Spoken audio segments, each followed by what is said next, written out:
E aí, pessoal? Tudo bem? Pronto para mais um Deep Dive? Hoje a gente vai se aventurar pelo mundo, como posso dizer, muitas vezes invisível das mulheres rurais brasileiras. É isso aí, vamos nessa. E para me ajudar a desvendar essa história, essa força, essa resiliência, a gente convidou um especialista no assunto. Olá a todos! Vou ter você aqui com a gente. O prazer é meu, é ótimo estar aqui para falar sobre esse tema tão importante, tão rico. A gente vai se basear, né, nesse Deep Dive num texto super interessante do professor Flávio Eustáquio das Graças, né? Sim, um texto fundamental para entender a força e a luta dessas mulheres. Que basicamente coloca, né, essas mulheres como alicerce, né, da agricultura familiar e dessa luta por justiça social, né, no Brasil. Ele coloca de uma forma muito, muito clara. E aí já me vem, né, na cabeça, poxa, o Brasil tem essa dualidade no campo, né? Verdade. De um lado a gente tem esse agronegócio, né, gigante, né, exportando para tudo quanto é canto. Alimentando o mundo. Do outro lado, a gente tem a agricultura familiar, que, vamos combinar, né? É quem coloca comida de verdade na mesa do brasileiro. Com certeza. Sem a agricultura familiar não tem feijão com arroz todo dia. É isso aí. E o professor Flávio destaca bem isso no texto, né? Sim, ele faz essa distinção de uma forma bem, bem interessante, né? O agronegócio, né? Soja, milho, carne, né? Bomba a economia do país. A gente vê os números da exportação crescendo todo ano, né? Exato. Mas é a agricultura familiar, muitas vezes ligada a movimentos, né? Como o MST, né? O Movimento dos Trabalhadores Rurais Sem Terra. É um movimento super importante, né, na luta por terra. Que garante a segurança alimentar da população, né? Sem dúvida. É a base da alimentação do brasileiro. E é nesse contexto todo que as mulheres rurais se destacam, né? Totalmente. Elas têm um papel fundamental, tanto no agronegócio quanto na agricultura familiar. Elas estão dos dois lados dessa moeda, né? Elas estão em todos os espaços. E aí eu te pergunto, né? Essa divisão, né, entre agronegócio e agricultura familiar, será que é algo que só acontece no Brasil? Boa pergunta.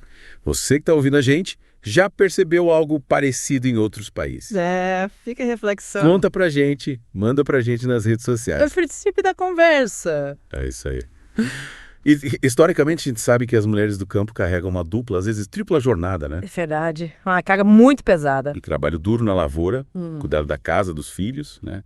E muitas vezes, né, sem o reconhecimento que elas merecem. Infelizmente é uma realidade em muitos lugares. Não são tipo heroínas invisíveis, né? Carregando o mundo nas costas, né? É isso aí. E eu queria te perguntar, né? Uma força essencial, mas que por muito tempo ficou ali na sombra, né? Silenciada, né? Mas me parece que essa situação está mudando, ou pelo menos a gente está começando a falar mais sobre isso, né? Sim. A gente vê mais espaço para essa discussão, né? O que você acha? A gente está dando atenção que essa história merece. Eu acho que a gente está caminhando, mas ainda tem muito o que fazer, né? Sem dúvida. Ainda falta muito para que essas vozes sejam realmente ouvidas. E aí a década de 80, né, foi um marco, né, com a ascensão do MMST e a participação cada vez maior, né, das mulheres em cargos de liderança, né? Foi um período de muita efervescência, né? E elas começam, né, a questionar essa divisão tradicional de trabalho e lutar por direitos iguais, né? Exatamente. Começam a ocupar espaços que antes eram só dos homens. E aí a gente precisa lembrar de figuras inspiradoras, né? Com certeza. Como, por exemplo, a Hilda Moreira, né, uma das fundadoras do MST no Paraná. Uma grande líder. E a Maria da Graça, né, que era uma líder sindicalista, né, que infelizmente foi assassinada, né? É uma história triste, né, que marca a violência que muitas mulheres enfrentam. Em 1989, por defender a terra no Pará. Lutando pelos seus direitos? Que história de coragem, né? É de arrepiar. São histórias que mostram a força e a determinação dessas mulheres. É isso aí. A gente precisa conhecer essas histórias. É importante resgatar essas memórias, né? Com certeza. Mas a luta vai muito além dessas figuras que a gente já conhece, né? Sim. Vamos... Existem milhares, né, de donas Josefas, donas Elsas, Brasil afora, né? Anônimas, mas que fazem a diferença no dia a dia. Mulheres que, no dia a dia, né, organizam redes de apoio, trocam sementes, conhecimentos e constroem juntas, né, a força do campo brasileiro. É um trabalho invisível, mas fundamental. Que legal. E aí eu queria que você me falasse um pouco mais dessas redes, né? Claro. Como que elas funcionam na prática, né? O que elas conquistam? Olha, essas redes são espaços de troca, de solidariedade. Será que a gente, né, que vive na cidade, né, pode aprender alguma coisa com essa força, com essa união? Com certeza. A gente tem muito que aprender com a sabedoria e a organização das mulheres. É isso aí. E essa força, né, se traduz em resultados concretos, né? Sim. A gente vê isso nos números. Os números mostram isso, né? A agricultura familiar, né, é responsável por 70% dos alimentos que a gente consome no Brasil. É muita coisa. E sabe qual que é a participação das mulheres nessa produção? Qual é? 45%. É muita coisa. Pega na metade. É quase a metade da comida que chega na nossa mesa. Impressionante, né? É muita responsabilidade, né? E como é que elas estão moldando as fazendas, né? É que elas estão inovando. Eu li no texto do professor Flávio, né, que elas estão inovando com agroecologia, cooperativas. Sim, buscando alternativas mais sustentáveis, né? Diversificando os cultivos. Exatamente, elas estão na linha de frente buscando alternativas mais sustentáveis. É uma busca por um futuro mais justo e equilibrado. É isso aí. E aí, eu lembrei de uma coisa, né? Eu tenho visto cada vez mais mulheres, né, liderando, né, o movimento por uma alimentação mais sustentável, né? Aqui no Brasil e no mundo. Né? Sim, é uma tendência global. Também tem essa percepção. Com certeza. As mulheres estão à frente dessa mudança. Elas são verdadeiras guardiãs, né, das sementes, né, da nossa cultura alimentar. Elas entendem a importância de proteger a terra, né? De produzir alimento de verdade. Elas entendem como ninguém, né? Elas têm um conhecimento ancestral, né? Mas essa jornada não é fácil, né? Não é. O professor Flávio também menciona os perrengues, né, que elas enfrentam.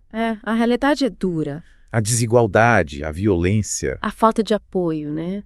A discriminação. Sim, infelizmente a realidade é dura. O acesso à terra, ao crédito, ainda é muito desigual. A gente vê que a maioria das propriedades ainda está em nome dos homens.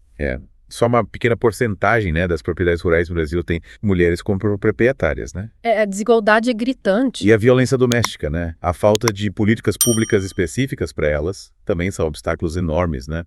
São problemas estruturais que precisam ser enfrentados. Sem falar do preconceito, né? Num ambiente tradicionalmente dominado por homens, né? É um ambiente machista, né? Imagina a força que elas precisam ter para romper essas barreiras. É uma luta diária.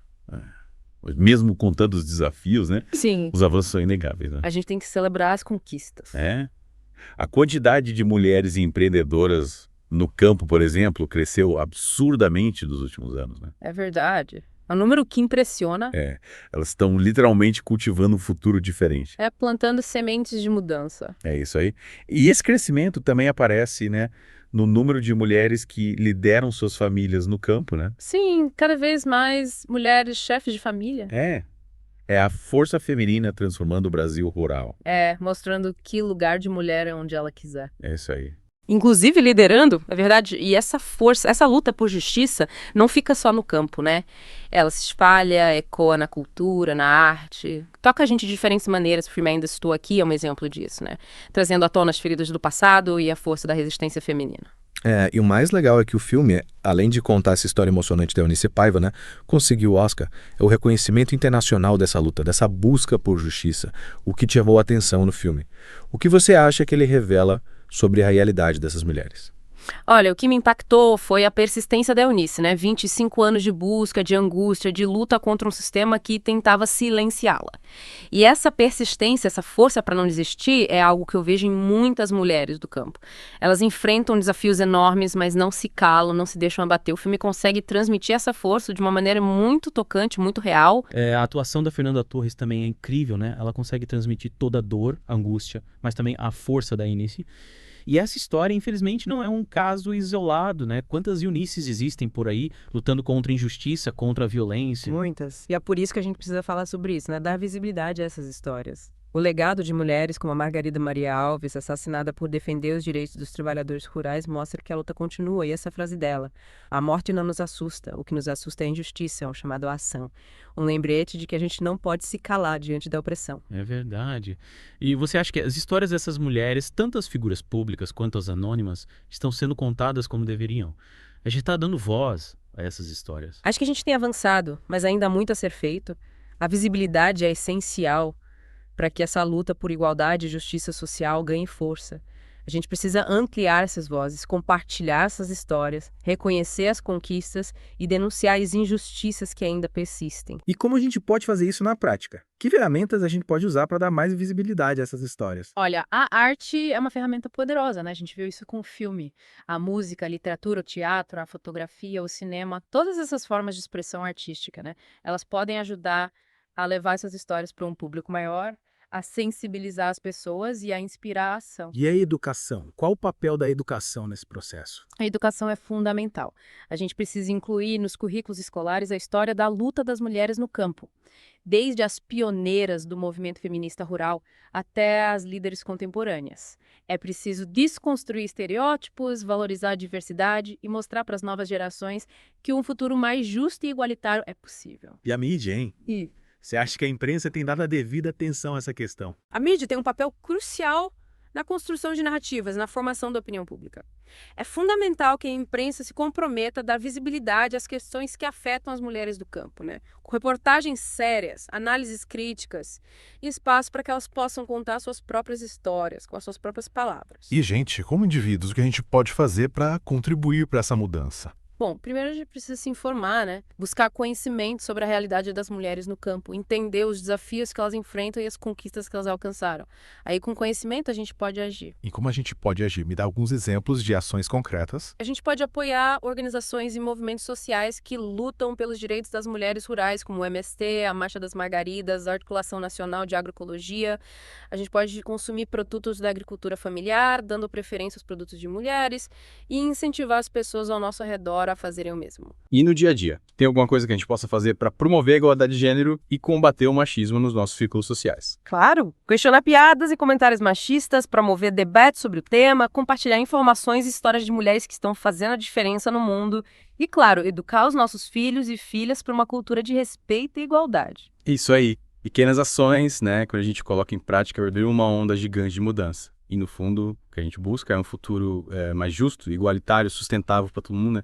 Um futuro onde as mulheres do campo tenham o reconhecimento e o apoio que merecem. É verdade. E elas são peça-chave, né? Desse quebra-cabeça. São os guardiãs da terra, da biodiversidade, da nossa cultura alimentar, da sabedoria ancestral. Proteger o trabalho delas é proteger o nosso futuro. E você que está acompanhando a gente, né? Nessa viagem, o que achou dessa imersão no universo das mulheres rurais brasileiras? O que mais te marcou? Mudou a sua forma de ver a vida no campo? A produção de alimentos? O papel das mulheres? Conta pra gente. A gente espera que esse nosso bate-papo tenha te inspirado, né? A conhecer mais, a se conectar com essas histórias, a valorizar o trabalho incrível que essas mulheres realizam. E se você quiser se aprofundar no assunto, né, vale a pena ler o texto completo do professor Flávio Eustáquio das Graças, que foi o ponto de partida para a nossa conversa de hoje. O link está na descrição do episódio. E para a gente fechar, né, com chave de ouro, fica a pergunta: o que a gente pode fazer, né, para ampliar as vozes e apoiar o trabalho das mulheres na agricultura, não só no Brasil, mas no mundo todo? É isso aí. Deixa a sua reflexão nos comentários ou nas redes sociais usando a hashtag #TheDeepDive. A gente quer saber a sua opinião. Até a próxima!